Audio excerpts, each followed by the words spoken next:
extended economic crisis and accusations of a government crackdown will once again be centre stage as Zimbabweans head to the polls on August 23rd.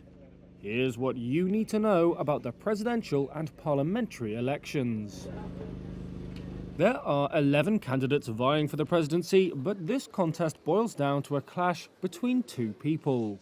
On one side is 8-year-old incumbent President Emmerson Mnangagwa.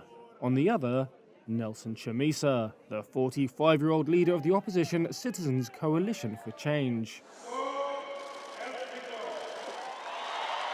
Mnangagwa is a former spy chief who took over after Robert Mugabe was toppled in a 2017 military coup. He's seeking a second term after narrowly defeating Chamisa in a disputed 2018 election.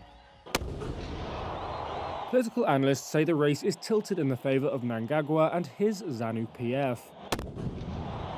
It has governed Zimbabwe since 1980 and looks set to exploit its control of state institutions. State media gives a little airtime to the opposition, and police routinely stop its campaign rallies.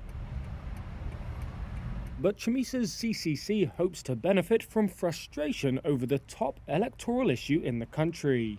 That is, the economy. Hopes that it would rebound under Mnangagwa in the post-Mugabe era quickly faded. Zimbabweans have been left grappling with acute shortages of electricity and soaring prices. Year-on-year inflation reached 176% in June, among the highest in the world. The Zimbabwean dollar, reintroduced in 2019, depreciated by more than 80% this year. Unemployment remains high.